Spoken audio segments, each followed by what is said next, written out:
आध्या इस कमरे में काफी देर तक रोती रही। उसके बाद उसने अपना चेहरा वॉश किया। आध्या के चेहरे से सारा मेकअप पानी में बह गया। आध्या के चेहरे की स्किन साफ साफ दिखने लगी और आध्या के रोने की वजह से उसके गाल लाल नजर आने लगे। आध्या की नाक भी हल्की लाल दिखने लगी। आध्या की आंखें सूजी हुई थी और आध्या ने मिरर में अपने आप देखा। फिर कुछ पल ऐसे ही देखे रहने के बाद अपने आप को उसने संभाला, फिर बाहर आ गई। आध्या के चेहरे से ये साफ झलक रहा था कि वो काफी रोई थी, लेकिन आध्या जानती थी कि वो जितना अकेली रहेगी उतना वो खुद को रोने से रोक नहीं सकेगी। इसलिए वो बाहर गार्डन में आई और एक जगह पर जाकर खड़ी हो गई। आध्या को वहां खड़े रहे कुछ पल बीते होंगे कि वहां प्रिया आई और बोली, आध्या तुम देव के साथ कहाँ गई थी? मैंने तुम्हें कहाँ कहाँ नहीं ढूंढा। आध्या प्रिया की तरफ देखकर धीमी आवाज में बोली, तुम मुझे ढूंढ क्यों रही थी? हाँ, वो देव की मोम तुम्हें बुला रही थी, इसलिए, प्रिया ने जवाब देते हुए कहा। आध्या अपनी नजरें फेरते हुए बोली, मुझे कहीं नहीं जाना। अगर वो दोबारा तुमसे मिले तो तुम उनसे कह देना कि मैं तुम्हें कहीं नहीं मिली। प्रिया आध्या को घूरने लगी, फिर बोली, आध्या ये क्या जवाब हुआ? तुम कहीं मिली नहीं, ये भी कोई कहने वाली बात है? आध्या गहरी सांस लेकर बोली, प्रिया मेरा सर दर्द कर रहा है, तो तुम प्लीज अभी इस वक्त ये सब मुझसे बहस मत करो। प्रिया आध्या को गौर से देखने लगी, फिर आध्या के चेहरे को देखकर उसने कहा, आध्या तुमने अपना मेकअप क्यों रिमूव कर दिया? तुम काफी अच्छी लग रही थी। आध्या ने उदास होकर कहा, मुझे मेकअप से घुटन होने लगी थी, इसीलिए मैंने अपना फेस वॉश कर लिया। प्रिया आध्या के चेहरे को और नजदीक से देखने लगी, जिसे आध्या अपनी नजरें चुराने लगी। और प्रिया आध्या से कोई सवाल कर पाती इससे पहले वहां रोहित आया और प्रिया का हाथ पकड़ते हुए बोला, हे ब्यूटी में तुम्हें कब से भी ढूंढ रहा हूँ, तुम कहाँ थी? चलो अब हमारे डांस परफॉर्मेंस की बारी है। प्रिया और रोहित ने डिसाइड किया था कि हम दो एक साथ डांस करेंगे और दोनों ने उसकी तैयारी भी कर ली थी। प्रिया रोहित से हाथ छुड़ाती हुई बोली, मैं अभी आती हूँ, तुम तब तक जाओ और डांस करने के लिए तैयार हो जाओ। रोहित प्रिया का हाथ मजबूती से पकड़कर अपने साथ ले जाते हुए बोला, इसकी कोई जरूरत नहीं है। मैंने कहा था ना तुम्हें कि तुम मुझे एक बार अपना डांस पार्टनर चूज करोगी तो फिर मैं तुम्हें पीछे हटने नहीं दूंगा। अरे लेकिन मेरी बात तो सुनो, प्रिया कहती रह गई, पर रोहित ने एक भी नहीं सुनी और प्रिया को अपने साथ ले गया। आध्या वहां से सामने की तरफ जाने लगी, जहां उसकी सारी दोस्त खड़ी थी। इधर समीर ने सौम्या को देखकर उसके दोस्तों की तरफ देखा, फिर वो सभी को अपने साथ चलने के लिए बोला। जिस लड़की ने समीर की बाहें पकड़ी थी वो लड़की भी समीर के साथ चल रही थी और उसके साथ कदम से कदम मिला रही थी। इधर सौम्या बेचैन होने लगी, ये सोचकर कि समीर किसी और लड़की के साथ रिलेशनशिप में होगा। यही सोचकर सौम्या का दम घुटने लगा, फिर वो वहां से जाने लगी। तभी समीर काफी नजदीक आ गया और समीर सौम्या को वहां से जाती हुए देखकर उसके के पास आते हुए बोला, सौम्या कहाँ जा रही हो तुम? समीर की आवाज सुनकर सौम्या रुक गई, पीछे मुड़कर समीर की तरफ देखने लगी। समीर के साथ साथ उसके दोस्त भी आ रहे थे, ये देखकर सौम्या और उदास हो गई। समीर के चेहरे पर मुस्कुराहट बरकरार थी और वो सौम्या के पास आकर खड़ा हो गया। समीर अपनी धीमी आवाज में बोला, तुम बिल्कुल मैंने जैसा सोचा था वैसी लग रही हो। समीर ने ये बात एक्सटेंशन से कह दी, इसलिए उसे ध्यान नहीं रहा कि वो क्या बोल गया, और जब बोल गया था तब उसे ख्याल आया कि उसने सबके सामने क्या जाहिर कर दिया। समीर अपनी बात को संभालते हुए बोला, मेरा मतलब है कि तुम इस ड्रेस में काफी खूबसूरत लग रही हो। सौम्या के चेहरे पर बनावटी मुस्कुराहट आ गई उसने समीर से नॉर्मली थैंक यू बोला और फिर सौम्या वहां से जाने लगी कि तभी समीर ने रोकते हुए सौम्या से कहा, सौम्या कहाँ जा रही हो? तुम मेरे दोस्तों से मिलना नहीं चाहोगी? सौम्या तो वैसे भी यहाँ नहीं रुकना चाहती थी, पर वो सभी के सामने मना कैसे कर सकती थी। इसलिए उसने समीर की तरफ देखकर हाँ कहा, फिर समीर अपने दोस्तों से मिलवाने लगा। समीर ने अपने सारे दोस्तों से मिलवाया, फिर बारी उस लड़की की थी जिस लड़की ने समीर की बाहें पकड़ी थी। उसे देखकर सौम्या का दिल जोरों से धड़कने लगा। फिर वो मन ही मन यही मिन्नतें करने लगी कि समीर कुछ ऐसा ना कहे इस लड़की के बारे में जिसे सुनकर मुझे तकलीफ हो। कुछ पल समीर सौम्या की तरफ देखता रहा, फिर उस लड़की के सामने देखने लगा जिसे वो यहाँ लेकर आया था। फिर उस लड़की की तरफ देखते हुए शांत स्वर में बोला, ये दिशा है, इन सभी की तरह ये भी मेरी क्लोज फ्रेंड है। सौम्या की आंखें चमकने लगी क्योंकि उसने जो सोचा था वैसा बिल्कुल नहीं था। सौम्या के चेहरे पर इतनी खुशी झलक रही थी जैसे कि उससे खोई हुई कीमती चीज फिर से मिल गई हो। फिर सौम्या मुस्कुराई और अपना हाथ आगे बढ़ाती हुई बिना देरी किए बोली, निसे टू मीट यू दिश। दिशा भी अपना हाथ आगे बढ़ाते हुए मुस्कुराते हुई बोली, सौम्या मुझे भी तुमसे मिलकर खुशी हुई। सौम्या के मन में जो बेचैनी पहले थी वो अब उसके चेहरे पर नजर नहीं आ रही थी, उसकी जगह पर खुशी झलक रही थी और ये खुशी समीर से भी नहीं छुपी थी। इधर आध्या अपने आप को सभी के साथ बिजी रखने की कोशिश करने लगी ताकि उसे देव के साथ रहना ना पड़े, लेकिन कहते हैं ना कि जिसकी किस्मत खराब हो तो उसके साथ बुरा होने से कोई नहीं रोक सकता। बस यही समझ लीजिए कि इस वक्त आध्या की किस्मत खराब चल रही है। आध्या अपने दोस्तों के बीच खड़ी थी कि वहां फिर से रोहित आया और आध्या के सामने देखकर बोला, दास परफॉर्मेंस की बारी आप और देव भाई की है, तो चलिए मेरे साथ। आध्या का दिल कर रहा था कि यहाँ से भाग जाओ वरना कहीं ऐसी जगह छुप जाओ जहाँ उससे कोई ढूंढ ना सके। आध्या घबराने लगी देव के बारे में सोचकर और अपने दोनों हाथों को आपस में उलझाने लगी। उसकी परेशानी उसके चेहरे पर साफ झलक रही थी। रोहित वहीं खड़ा था और वो आध्या को किसी सोच में डूबा हुआ देखकर वो शरारती अंदाज में बोला, आप खुद चलकर आएगी या फिर मैं देव भाई को लेकर यहाँ बुलाऊं? आध्या रोहित को जल्दबाजी में मना करती हुई अपना सिर नामे हिलाने लगी। वैसे भी देव और आध्या दोनों में से किसी का भी मन डांस करने का नहीं था। आध्या देव से दूर रहना चाहती थी क्योंकि आध्या को देव एक जानवर से कम नहीं लग रहा था। वही देव तो वैसे भी गुस्से में था। और रोहित मुस्कुराते हुए अपना हाथ आगे बढ़ाते हुए बोला, तो फिर चलिए मेरे साथ स्टेज पर।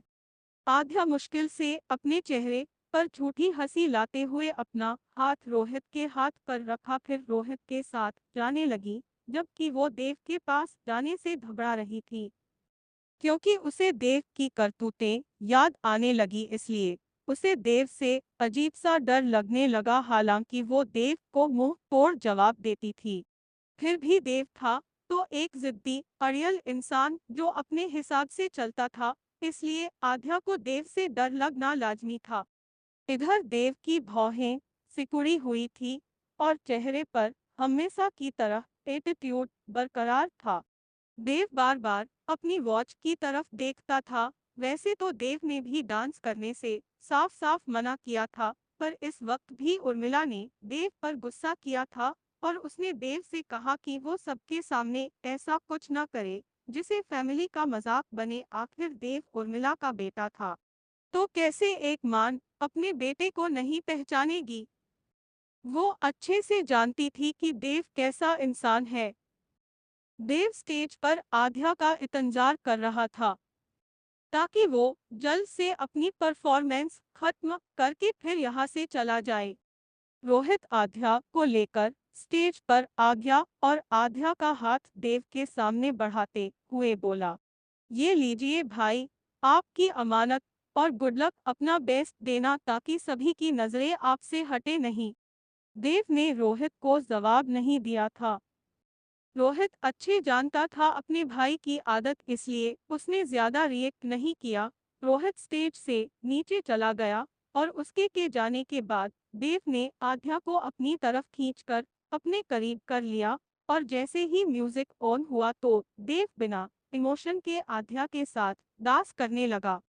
आध्या भी देव के साथ डांस करने में अनकंफर्टेबल फील करने लगी, पर उसने अपने चेहरे की मुस्कुराहट बरकरार रखी क्योंकि सबकी घूरती हुई नजरें दोनों पर टिकी थी। कहने को म्यूजिक रोमांटिक था, पर इन दोनों के दिल में एक दूसरे के लिए फीलिंग्स नहीं थी, इसलिए डांस भी बेजान लग रहा था। पर सभी काफी दूर से दोनों को डांस करते हुए देख रहे थे और दोनों के चेहरे के नॉर्मल एक्सप्रेसिव देखकर सभी को यही लग रहा था कि ये परफेक्ट जोड़ी है, जबकि अदर की बात कुछ और ही थी। देव ने मुश्किल से आध्या के साथ डांस परफॉर्मेंस खत्म किया, फिर आध्या का हाथ छोड़कर बिना आध्या को अपने साथ लिए अपने कदम आगे बढ़ाने लगा, पर कुछ सोचते हुए रुक गया। फिर आध्या की तरफ देखकर 2 कदम आध्या के पास आया और अपना हाथ आगे बढ़ाया। वहाँ काफी लोग मौजूद थे, सभी देव का ये नेचर देखकर तालियां बजाने लगे। इसकी गूंज आध्या के कानों में पड़ रही थी। आध्या देव को देखकर समझ गई कि देव ये सभी को दिखाने के लिए किया, जिसका कोई मतलब उससे नहीं था। वैसे तो आध्या देव के हाथ पर अपना हाथ कभी नहीं रखती, लेकिन वो मजबूर थी, इसलिए उसने बेमन से अपना हाथ देव के हाथ रखा और देव बिना कुछ भी कहे आध्या को अपने साथ लेकर नीचे उतर गया। देव नीचे आकर आध्या को अपने सामने खड़े करके वहां से चला गया। आध्या देव की तरफ देखकर गुस्से में बोली, ये इंसान है या फिर कोई गिरगिट? कैसे कोई अपने रंग इतनी जल्दी बदलता है? इससे तो अच्छा गिरगिट होता है, कम से कम अपने रंग बदलने में भी थोड़ा वक्त लगता होगा। पर ये आध्या देव को समझ नहीं पा रही थी। देव उसकी समझ से परे था। होता भी क्यों ना, क्योंकि अकेले में देव उस पर गुस्सा करता था तो सभी के सामने फॉर्मेलिटी करता। आध्या इसी सोच बुन में थी और जहां उसकी मां खड़ी थी वहां जाने लगी कि तभी समीर का एक दोस्त आध्या को रोकते हुए बोला, आध्या क्या तुम मेरे साथ डांस कर सकती हो?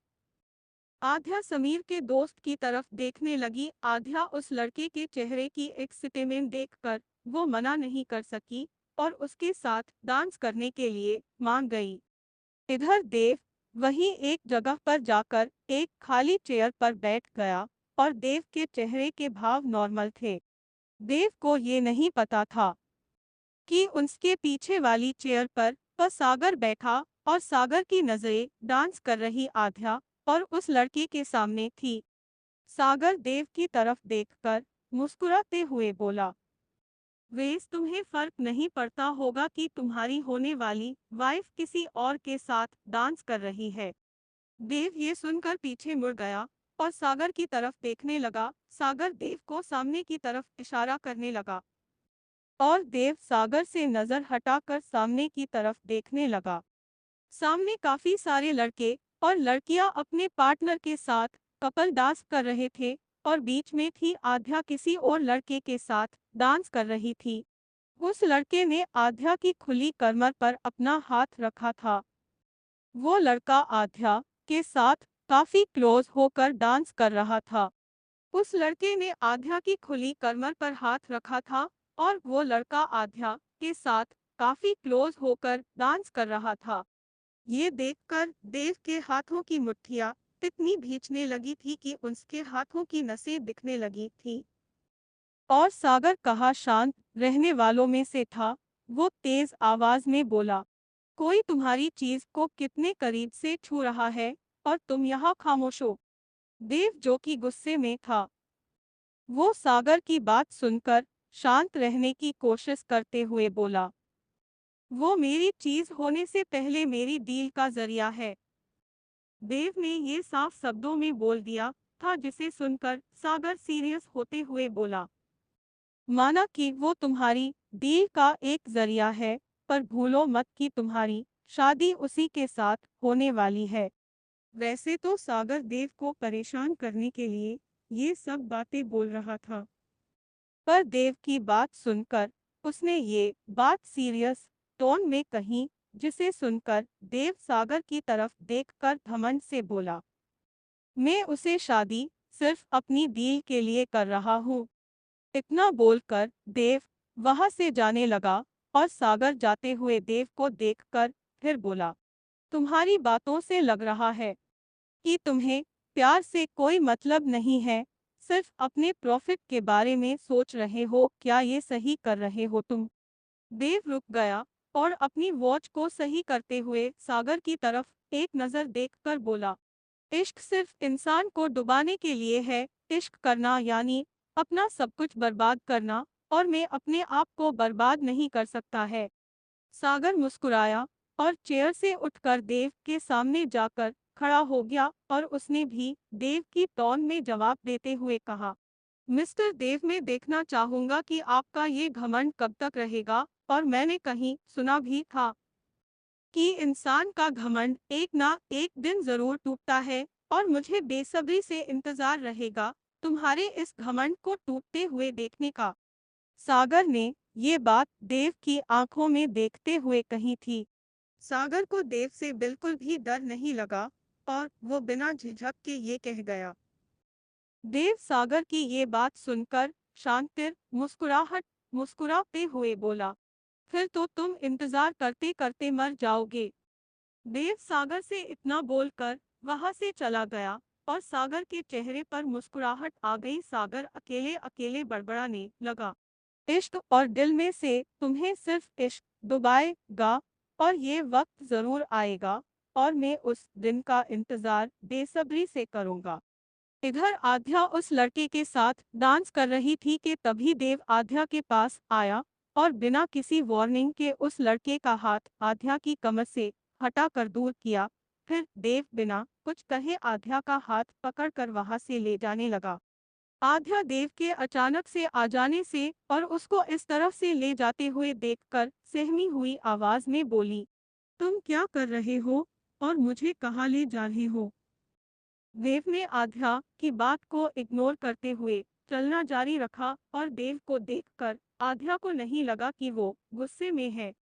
आध्या देव के भाव अच्छे से देख रही थी, वो इतना तो जान गई थी कि देव शांत और पहले से काफी अलग है।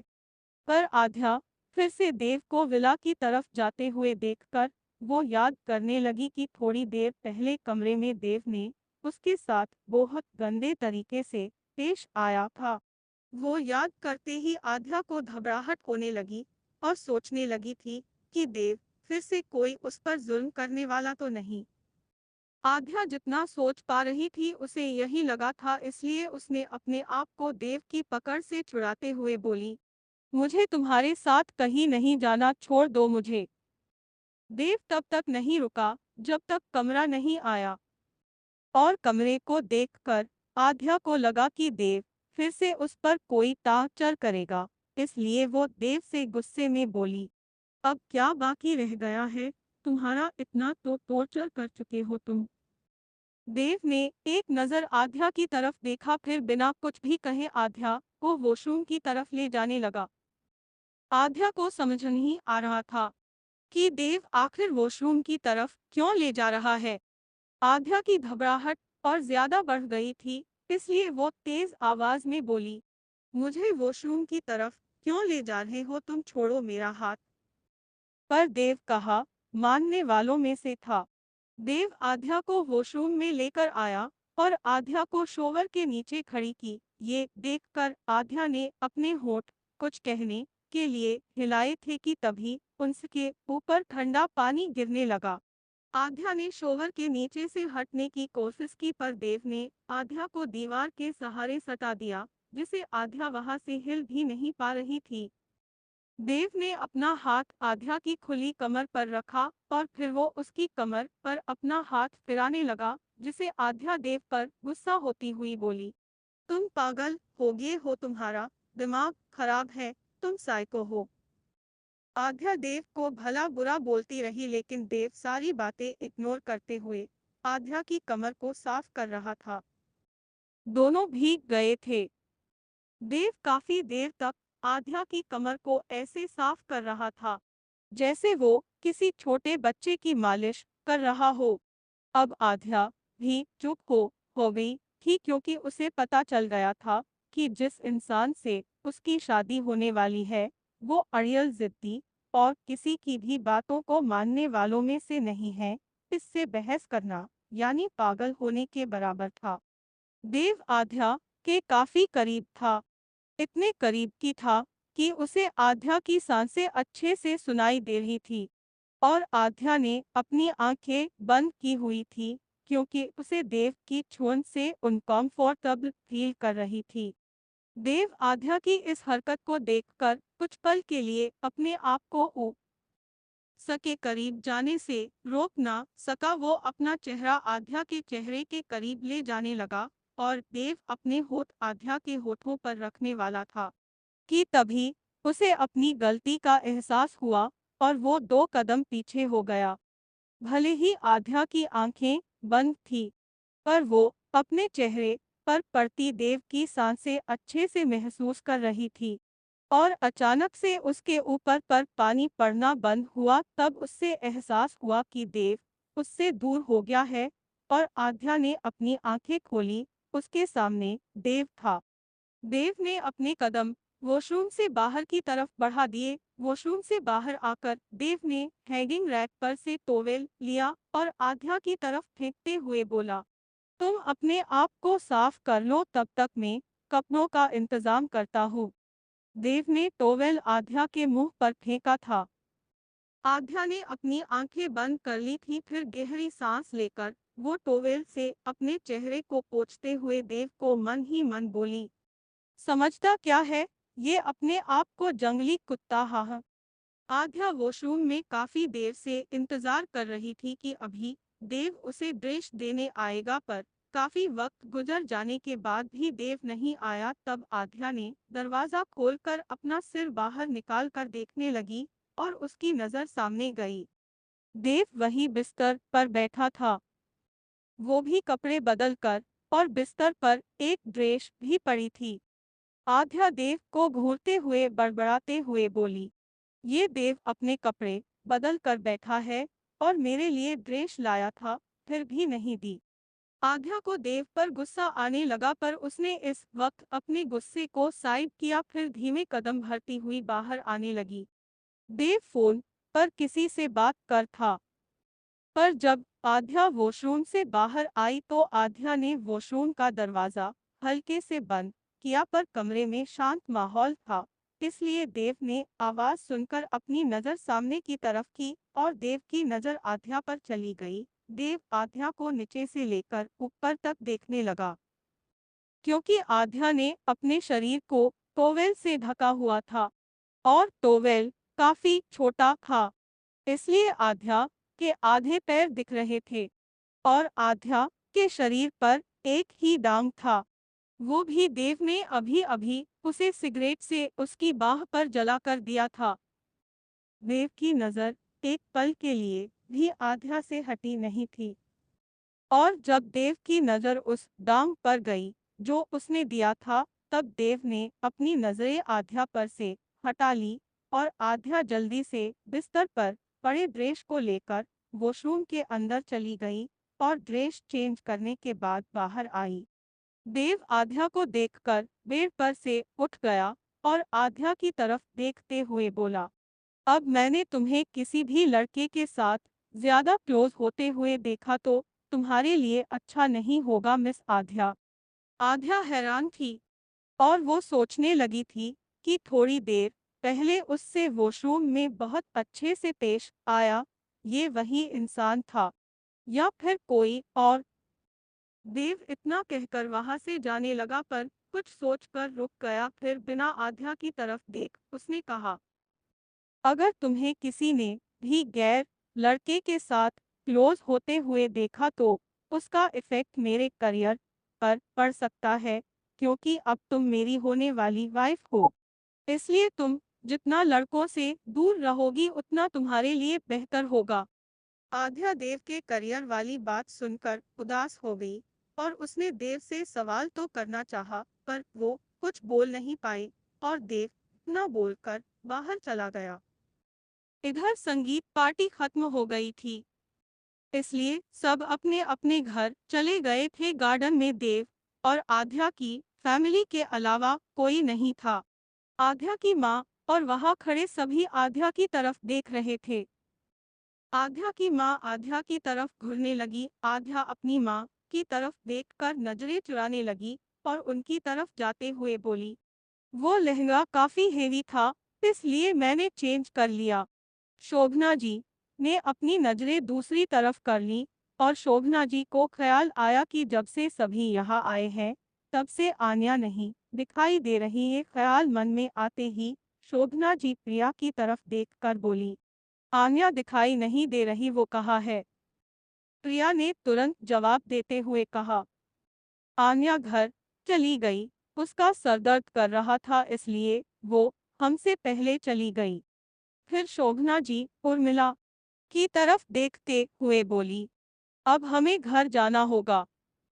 उर्मिला फिर शांत आवाज में बोली, मैं आध्या को देव के दादा दादी से मिलाना चाहती हूँ, आध्या तुम यहाँ आओ। आध्या चेहरे पर बनावटी मुस्कान लिए उर्मिला के पास आई और उर्मिला वही चेयर पर बैठे देव के दादा दादी की तरफ हाथ से इशारा करती हुई बोली, ये देव की दादी है और ये देव के दादा। आध्या दादा दादी के पैर छूने के लिए नीचे झुकी, पर वो पूरी तरह से झुक पाती इससे पहले दादी ने कहा, ये देव की होने वाली पत्नी तो काफी खूबसूरत है, काफी अच्छी पसंद है मेरे देव की। दादाजी ने भी हामी भरते हुए यही कहा, हाँ तुम सही कह रही हो। आध्या देव का नाम सुनकर चीढ़ रही थी पर उसने कुछ भी नहीं कहा और दादा दादी के पैर छूकर खड़ी हो गई। आध्या ने देव की पूरी फैमिली को देखा था पर दादा दादी से वो कभी नहीं मिली थी और आध्या पहली बार दादा दादी से मिलकर ये अंदाजा लगा चुकी थी कि दादा दादी का नेचर काफी अच्छा है। काफी देर तक बात करने के बाद अब बारी थी घर जाने की। फिर उर्मिला शोभना जी की तरफ देखते हुए बोली, आध्या को देव आएगा उसे घर ड्रॉप करने के लिए। शोभना जी मना नहीं कर पाई और वो कुछ बोलती इससे पहले नानी ने कहा, हाँ क्यों नहीं, हमें कोई एतराज नहीं है, आध्या देव के साथ आएगी। आध्या की आंखें बड़ी बड़ी हो गई। आध्या ने मुश्किल से यहाँ देव के साथ टाइम गुजारा था और अब देव के साथ घर जाना ये तो काफी मुश्किल था आध्या के लिए। आध्या देव साथ अपने घर जाएगी या नहीं जानने के लिए आगे का एपिसोड